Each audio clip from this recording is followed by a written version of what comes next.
오늘 기록된 말씀으로 내일을 난 몰라요 라는 제목으로 함께 은혜를 나누겠습니다. 내일 일은 아는 자가 없겠죠. 할렐루야. 우리는 그렇게 미약한 인생이고 아무리 많이 배웠고 지혜롭다 할지라도 내일에 대해서는 보장할 수가 없는 것이 인생입니다.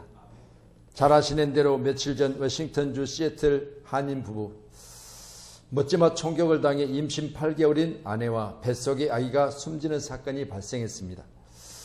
시애틀 번화가인 벨타운 지역에서 일식집을 운영했다고 그래요. 이들 부부가. 그런데 이들이 출근하기 위해서 신호 대기 중에 건너편에 갑자기 흑인이 이 차량에 마구잡이 총질을 했습니다. 이를 말하면 아내는 병으로 옮겨졌으나 병원에서 가슴에 머리에 4차례 총상을 입었던 것을 발견하게 됐으나 결국 숨지고 말았습니다. 또한 그 안에 임신 8개월인 태아는 응급부만으로 태어나긴 했지만 곧 숨지고 말았습니다. 이들은 지금 가게 문을 오픈하기 위해서 출근하는 길이었기 때문에 뭔가 살아가면서 해야 될 일들이 계획되어 있을 것이고 또한 그 일들을 위해서 오늘 일찍이 일어나서 준비했을 겁니다. 그러나 그것이 그들에게 마지막이었음을 생각한다면 우리 인생은 한치 앞을 알지 못하는 그런 인생입니다. 오늘 본문은 인간의 한계에 대한 부분을 정확하게 말씀해 주고 계십니다. 누구입니까? 야고보입니다. 야고보는 성경에 기록된 12제자 중에 한 사람이 야고보가 있고요. 오늘 성경을 기록한 야고보는 예수님의 제자가 아닌 예수님의 동생 야고보입니다. 예수님의 동생 야고보는 같은 이름을 가졌지만 바로 이 야고보는 예수님이 33년 동안 살아계실 때는 예수를 믿지 않았어요. 그렇기 때문에 예수님이 행동하는 모든 것들에 대해서 그는 친히 옆에서 지켜봤을 겁니다. 또한 마리아를 통해서 낳은 바로 같은 배를 통해서 낳기 때문에 형제라고 말할 수 있을 겁니다. 그러나 그는 예수님이 이 땅에 오셔서 했던 모든 일에 대해서 내 형제이기 때문에 뭐 별다른 게 있겠어 그렇게 생각했을 거예요. 그렇기 때문에 그를 하나님으로 보지 못하고 우리 어머니로부터 낳은 나의 형제이기 때문에 사람으로 봤겠죠. 그래서 그는 살아계실 때 예수님을 믿지를 않았습니다. 그런데 예수님이 죽으시고 사흘 만에 부활하시고 그 부활의 모습을 40일 동안 보여주셨는데 그것 이후에 오늘 형제 야고보가 바로 예수를 믿게 된 거예요. 그리고 나서 그가 하는 이야기, 영혼 없는 몸이 죽은 것 같이 행함이 없는 믿음은 죽은 것이라. 형제들아, 너희는 선생된 우리가 더 큰 심판을 받을 줄 알고 선생이 많이 되지 말라. 우리가 다 실수가 많으나 만일 말에 실수가 없는 자라면 곧 온전한 사람이라. 능히 온 몸도 굴레 씌우리라. 스스로 가르쳐 자기를 말하기를 내가 스승되기를 원치 않냐고. 내가 말은 많이 하나 그 말 중에 내가 행동이 없으면 행함이 없으면 결국은 죽은 믿음이라. 그래서 예수님 부활 승천 후에 예수를 하나님으로 믿게 되어지는 그가 이제는 나의 삶 속에 많은 말을 한다 할지라도 내가 스승이 되지 말고 내가 행동으로 말미암아 살아있는 믿음의 사람으로 살아가겠다. 그런 다짐을 했습니다. 우리 모두도 마찬가지입니다. 우리가 사람의 눈으로 보여지는 거 다 믿어지는 건 아니잖아요. 또한 우리가 쭉 이렇게 어떤 줄기를 통해서 보면 저 사람은 그런 사람 그렇게 생각했지만 나중에 그 사람의 삶의 모습의 마지막을 보면서 그 사람은 뭔가 달랐구나 라는 사실을 우리가 인정하게 되어질 때 오늘 본문에 기록된 말씀처럼 저와 여러분도 풍전등화 같은 인생살이 내일을 알지 못하는 우리가 어느 시간 하나님 앞에서 과연 무엇을 보고 무엇 때문에 우리가 예수를 믿는지를 정확하게 하는 귀한 시간 돼야 될 줄로 믿습니다. 13절의 말씀 우리가 보신 것처럼 말씀의 내용은 이러하지요. 들으라 너희 중에 말하기를 오늘이나 내일이나 우리가 어떤 도시에 가서 거기서 1년을 머물러 장사하여 이익을 보리라 하는 자들아 라고 말합니다. 우리가 하는 모든 경영은 누구에 있느냐? 하나님께 있어요. 모두가 사는 모습을 보면 이런 계획 저런 계획을 가지고 기대와 소망을 가지고 열심히들 살잖아요. 그런데 보세요. 이 열심 안에 모든 것이 다 열매가 맺는 건 아니에요. 말씀드렸습니다. 뭐가 소중한 것인지 우리가 정확하게 알고 그 소중한 것을 먼저 하라고요. 예배자인 저와 여러분, 우리는 기대와 소망 가운데 살고 있지만 그것이 과연 하나님의 마음에 합한 것인지, 하나님이 허락한 것인지, 또한 하나님께서 그 일들을 도우시는 일인지를 우리가 캐치해내는 것이 제자인 줄로 믿으시기 바랍니다. 우리의 지혜는 한계가 있지만 본문에 기록된 내용도 그래요. 지혜가 부족하거든 하나님께 구하라. 후히 주시지 않고 구하는 그것을 넉넉하게 주시리라는 말씀이 1장에 기록되어 있어요. 여러분, 오늘 본문에 기록된 말씀을 통해서 경영자는 반드시 하나님 앞에 경영에 대한 지혜를 간절히 구하시기를 바랍니다. 나의 경영이 실패가 없이, 실수가 없이 하나님의 은혜 안에서 그 모든 것들이 이루어지기를 저와 여러분이 간절히 기도하셔야 돼요. 창업을 원하는 사람들의 고민은 무슨 업종을 선택할 것인가라는 고민들이 수없이 많잖아요. 그런데 잘된 선택 가운데 되어지는 모든 창업들은요, 잘 되어지겠지만 아무리 힘들고 어려운 이 시간 가운데, 또 이 세대 가운데, 이런 현상 가운데도 어떤 사람들은 시작하는 것이 엄청나게 잘 되는 경우가 있는가 하면, 어떤 사람들 시작은 거창하게 했으나 나중에 안 되는 경우를 보게 됩니다. 그래서 욥기서 기록된 8장의 7절에는 내 시작은 미약하였으나 그랬어요. 보세요. 이 말씀은 저는요, 내 시작은 미약할 것이나 가니요. 미약하였으나 그러면 이미 시작했다는 이야기거든요. 내 시작은 이미 시작했으나 그 말이에요. 너의 시작을 볼 때 너는 작은 것으로 시작했구나. 그런데 하나님 말씀하세요. 내 나중은 심히 창대하리라. 여러분, 작은 것으로 시작했어요. 그런데 여러분, 하나님의 은혜 안에서 하나님께 맡겨드리는 시작은, 그 시작된 것은 하나님이 나중에는 잘 되게 하신다. 아멘. 이런 약속을 저와 여러분이 꼭 믿으셔야 돼요. 그래서 우리의 모든 삶의 행동 가운데 가장 먼저 될 것이 뭐냐? 바로 나의 시작을 주님께 맡기는 거예요. 아멘. 오늘 함께 예배하는 저와 여러분의 모든 시작을 주님께 온전히 맡겨드리기를 간절히 소원합니다. 아멘. 성공할 확률은 얼마나 되는가? 우리가 뭔가 시작할 때 많이 궁금들 하시잖아요. 누가 실패하기 위해서 뭔가 시작했겠어요? 다 성공하려고 시작했죠. 그런데 놀라운 것은요, 발표된 통계에 의하면 6개 창업에 1개만 살아남는데요. 6개 창업에 살아남는 기업이 하나밖에 없다는 거예요. 교회라고 마찬가지입니다. 어느 목사님이 그런 간증을 하세요. 교회가 어느 정도 부흥과 성장이 있어서 이제 하나님께서 허락했다고 생각하고 성도들이 같이 의논을 하고 땅을 구입을 했어요. 땅을 구입해 가지고 구입된 땅이 이제 교회를 짓기 위해서 이제 여러 가지 행정 절차를 받으려고 가보니까 이중 계약이 돼 있던 거예요.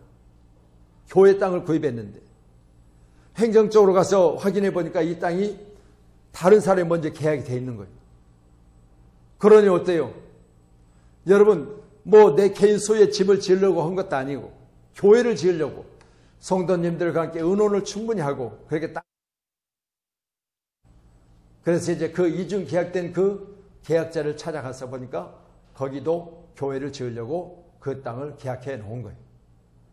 여러분, 교회와 교회가 부딪히는 것 하나님 원하시겠어요? 원치 않지요. 그래서 나중 계약자가 양보해야 되는 그런 상황이 되어졌어요. 그런데 그 땅을 계약한 것이 작은 금액이 아니었어요. 땅의 어떤 평수가 많았기 때문에 금액이 작은 금액이 계약금이 들어간 게 아니야. 어찌됐든 속이려고 했으니까 작정된 속임 가운데 계약금을 내주겠어요? 안 내주지. 자, 그렇게 되어져서 교회가 엄청난 혼란이 왔습니다. 목사님도 충분히 계약하기 전에 기도했고 또한 그 건축을 위해서 같이 의논했던 장로님들이나 건축위원들이 충분히 기도했을 거 아니겠어요? 그럼에도 불구하고 이중 계약된 그 상황을 알게 되니까 참 교회가 많은 어려움을 겪게 되겠죠. 그래서 목사님이 새벽마다 하나님 앞에 부르짖어 기도합니다. 하나님, 우리 교회 성장을 위해서 저희들이 무턱이나 기도했고 또 우리가 성분이 의논했고 기도했는데 어찌하여 우리 교회가 이런 어려운 상황에 처해 있습니까? 지금 이 상황을 보니 교회가 싸우고 다투는 것보다는 우리가 먼저 양보해야 될 상황인데 먼저 계약된 부분이 있었기 때문에, 그런데 계약금을 날리게 되었으니, 그러면서 하나님 앞에 간절히 기도했더니, 사랑하는 종아, 내가 내 마음을 안다. 그러니 네가 양보해라. 그런 마음이 마음속에 하나님께서 주시는 메시지였대요. 그러니 건축위원들을 모이게 하고 내가 기도했더니 하나님께서 우리가 양보하랍니다. 건축위원들이 많이 이제 계약금이 들어가 있는데 아깝잖아요. 그러나 하나님의 메시지라고 하니까 모두가 순종했던 거예요. 그리고 이제 그 계약 금액을 없다 생각하고 교회가 그 자리에서 얼마 동안 더 기도를 했어요. 그리고 그 목사님이 오죽 마음이 상하면요, 그 계약된 그 땅 앞으로 지나갈 때마다 마음이 상해서 그걸 쳐다보지도 않았대요. 그리고 나서 그 교회가 거기서 지어졌고, 우리 교회는 아직 짓지도 못하고 땅도 구입하지 못한 상태에서 일정한 시간이 흘렀어요. 그런데 더 놀라운 것은요, 하나님께서 얼마 후에 이 교회가 양보했던 하나님께 더 큰 땅을 더 좋은 지역에 주셨어요. 그리고 나서 교회를 전에 계약했던 그 땅보다 훨씬 더 갑절이나 크게 짓고 잘 지어져서 목사님이 저희 교단인데 저희들 모임 가운데 그런 간증을 하셨어요. 그때는 정말 목회 그만하고 싶었습니다. 내게 어떤 이런 고난이 옵니까? 라고 하나님 앞에 원망도 해봤습니다. 그런데 그 일들 가운데 내가 양보했더니 하나님께서 흔들고 넘치도록 부어주셔서 지금 우리 교회는 그보다 훨씬 더 큰 교회로, 더 아름다운 교회로 이렇게 교회를 지어주셔서 제가 거기에서 목회를 잘하고 있습니다. 그렇게 간증을 하시더라고요. 여러분, 우리는 내일 일을 어떻게 합니까? 모르잖아요. 그러나 하나님께 계획한 것이 있는 줄로 여러분 믿으시고요. 순간순간 어려움에 처했을지라도 우리는 거기에서 낙심하지 말고 넘어지지 말고 포기하지 말고 끝까지 여러분 하나님 앞에 간절히 기도하시면서 우리의 모든 경영을 주님 앞에 맡겨드릴 수 있는 그런 담대한 믿음의 사람 되기를 간절히 소원합니다. 내일 일을 너희가 알지 못하는도다. 너희 생명이 무엇이냐? 너희는 잠깐 보이다가 없어지는 안개 같지 않냐? 그렇게 말씀하거든요. 오늘 함께 예배하는 저분은 우리가 아무리 잘났어도 우리가 모든 것에 대해서 충분한 바로 계획과 그리고 기도가 있었어도 하나님 인도해 주셔야 돼요. 아멘.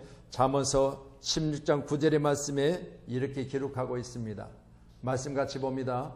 사람이 마음으로 자기의 길을 계획할지라도 그의 걸음을 인도하시는 이는 여호와시니라. 여러분, 오늘부터 여러분이 많은 계획들 가운데 있을 때 여러분의 모든 계획된 것을 좋은 곳으로 또 복된 것으로 안전한 곳으로 그리고 잘 되도록 인도하신 하나님을 전적으로 의지하시고 신뢰하시기 바랍니다. 그분은 나의 하나님이시오 나의 아버지가 되시거든요. 마음으로 우리가 모든 계획을 할지라도 여러분 전적으로 하나님의 그 크신 사랑과 은혜를 여러분이 간절히 소망 중에 품으시고 여러분의 모든 길을 하나님 앞에 맡겨드리는 그런 아름다운 승리의 사람이 되기를 간절히 축원합니다. 또한 잠언서 16장 3절 말씀 더 봅니다. 같이 봅니다. 너의 행사를 여호와께 맡기라. 그리하면 내가 경영하는 것이 이루어지리라. 여러분, 내가 나가서 내가 출근해서 내가 열심히 일한다고 생각하지만 여러분 시기와 그리고 기회를 주신 하나님, 여러분 내가 마침 시작했는데 이 경제적인 한파가 왔어요. 내가 마침 그 일들을 계획하고 수없이 오랫동안 내가 준비해 왔는데 지금 시기적으로 좋지 않은 시기에 내가 사업을 시작했어요. 그렇다면 여러분 그건 하나님께 있어요. 하나님 앞에 기도하세요. 하나님, 지금 이 시간 이렇게 어려운 시기에 제가 사업을 시작했습니다.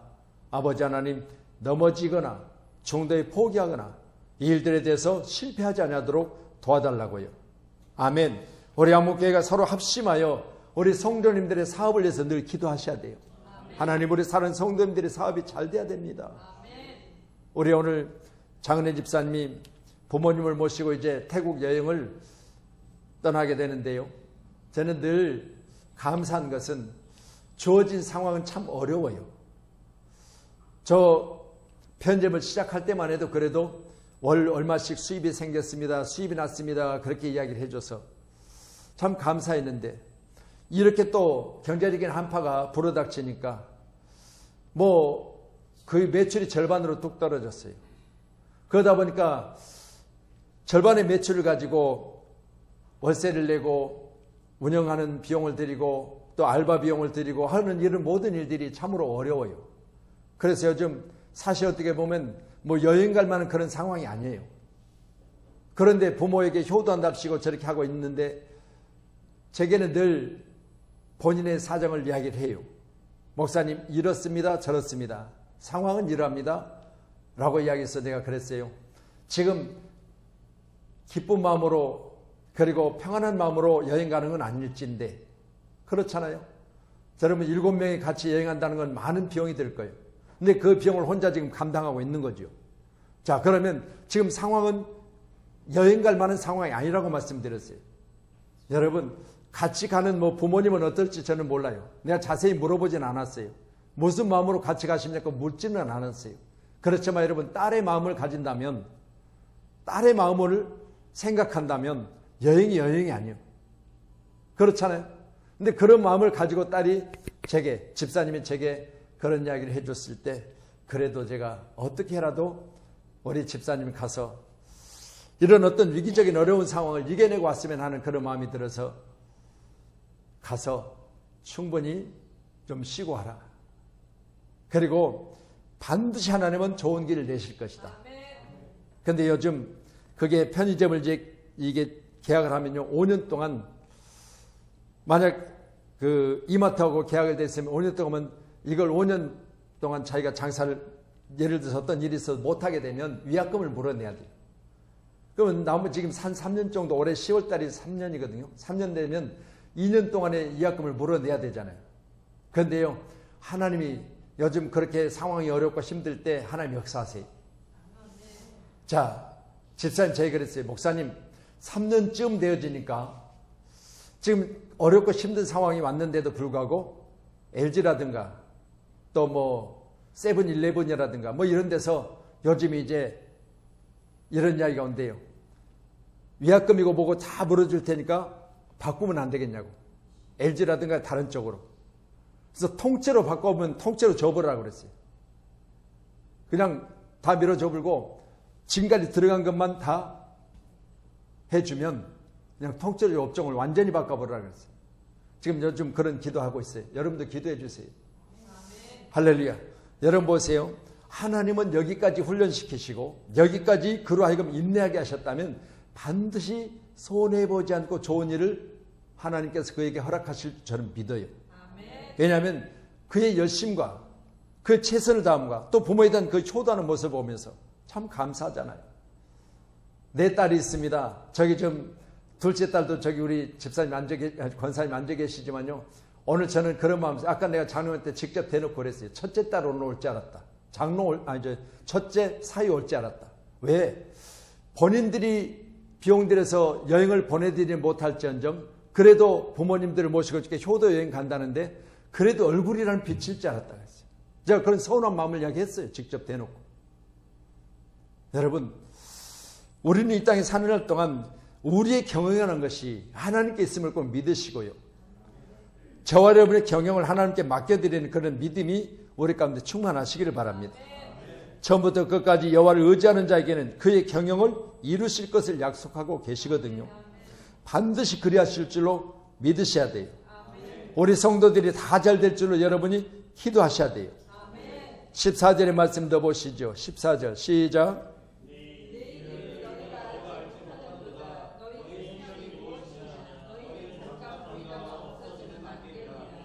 아멘.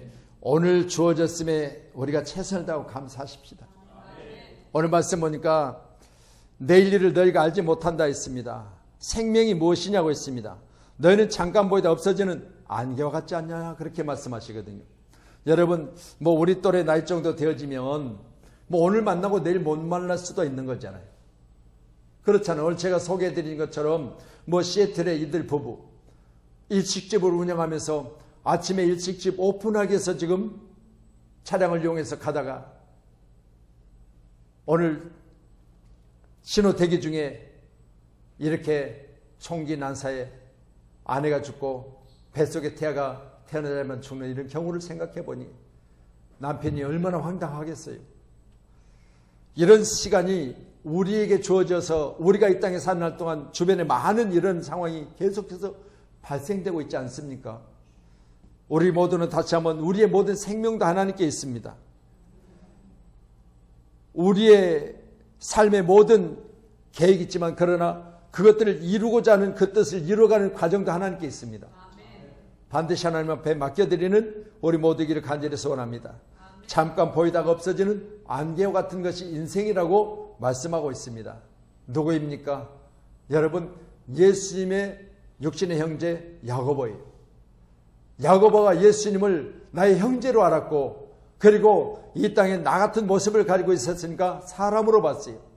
그런데 여러분, 땅에 33세를 사시고 십자가 지시고 부활 승천하신 예수님의 모습을 보면서 아, 이게 사람이 아니었구나, 하나님이시구나 라신을 알고 나서는 내 인생 안개와 같다, 내 인생 어떻게 될지 나는 모르니, 이런 고백을 하고 있는 거잖아요. 오늘 함께 저와 여러분도 예배할 때 우리의 삶은 전적으로 하나님께 맡겨드릴 때 행복한 것을 믿으시기 바랍니다. 내 자신에 대해서 모든 걸 하나님께 맡겨드릴 때 평안한 줄로 믿으시기를 바랍니다. 내 짐을 주님 앞에 맡겨드리는 그것이 가장 큰 믿음인 줄로 믿습니다. 그래서 우리 저와 여러분은 나의 삶이지만 주님 앞에 우리 생명도 맡겨드리고요, 나의 계획도 맡겨드리고요, 여러분 내 인생 주님 앞에 다 맡겨놓으세요. 수고하고 무거운 짐진 자들아 다 내게로 오라, 내가 너희를 쉬게 하리라. 우리 주님은 그렇게 말씀하시잖아요. 오늘도 우리 인생이 항상 주 안에서 평안하시길 바랍니다. 자, 아모스 27장 1절입니다. 예, 같이 말씀 봅니다. 시작. 너는 내 일을 자랑하지 말라. 하루 동안에 무슨 일이 일어날는지 내가 알 수 없습니다. 아멘. 야, 정말 하나님 대단하시죠? 내일 일은 자랑하지 말래요. 왜냐하면 우리가 하루 살아가면서 무슨 일이 일어날지 모르는데 여러분, 오늘 최선을 다하는 저와 여러분들에게 간절히 소원합니다. 기쁨도 오늘이에요. 여러분 오늘 기뻐하세요. 그리고 오늘 무슨 일인가 여러분이 계획되면 오늘 하루, 오늘 시간 여러분이 그 계획된 일들을 기쁨으로 그렇게 될 것이야. 하나님이 도와주실 것이야. 반드시 내일 하나님이 역사하실 것이라는 그 믿음을 가지고 오늘 시간 감사함으로 기도하시기를 축원합니다. 아멘. 내일 일에 대해서 하나님께 전적으로 맡겨드리는 우리 한분께 사랑하는 성도님들이 꼭 되기를 간절히 소원합니다. 내일 일을 자랑하지 말라 했는데 바울 사도는 뭐라고 자랑합니까? 고린도후서 12장에 바울 사도의 자랑은 내가 부득불이나마 자랑하노니 그랬거든요. 여러분, 내가 부득불이나마 자랑하노니, 제가 목회자로서 저도 부득불이나마 자랑한다면 하나님이 나를 지금까지 도우시고 인도해 주심을 자랑합니다.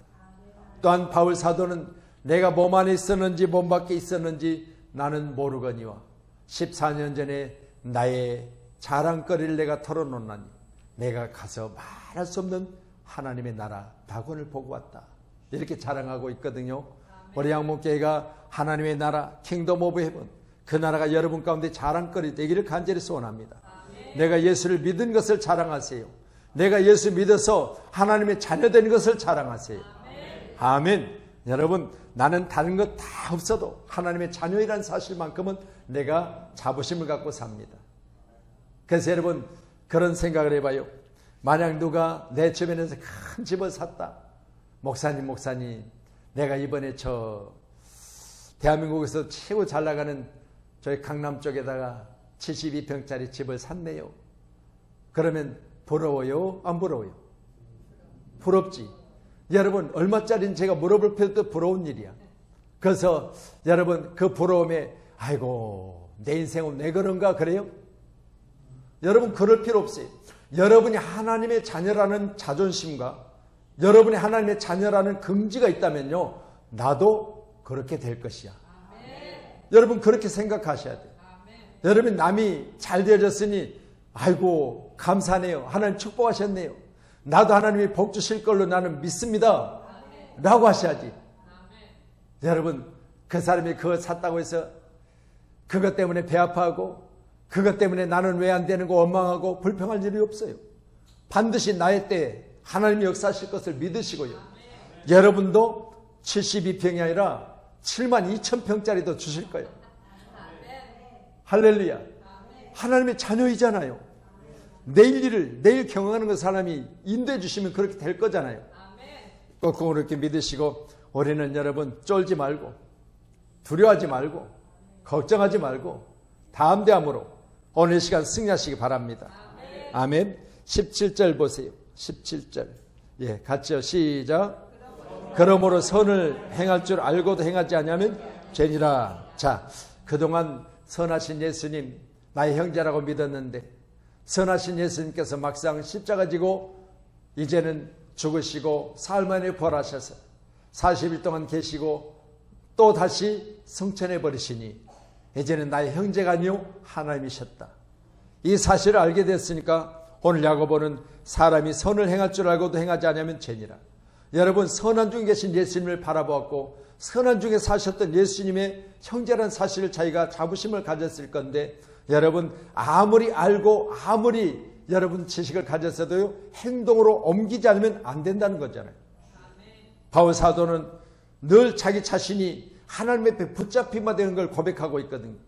그러면 오늘 야고보도 마찬가지요. 내가 지금 내 형제 예수님을 떠났을지라도 그분은 하나님이시고 그분이 그렇게 내게 선에 대해서 말씀하셨다면 나는 알고 있지만 행동하지 않으면 죄다. 그렇게 본인이 스스로 고백을 합니다. 오늘 예배하는 저와 여러분, 우리는 선을 심어서 선한 것을 거두시기를 바랍니다. 선을 많이 심으세요. 그래서 선한 것을 많이 거두세요. 할렐루야. 아멘. 그래서 2장 22절 한번 보고 우리 말씀 정리할게요. 2장 22절입니다. 예, 같이요. 시작. 내가 보거니와 믿음이 그의 행함과 함께 일하고 행함으로 믿음이 온전하게 되니라. 아멘. 여러분, 행동을 강조하고 있는데 오늘 행동 가운데 선한 열매가 저와 여러분 가운데 풍성히 맺혀지는 아름다운 승리의 사람 꼭 되기를 간절히 축원합니다. 축원합니다.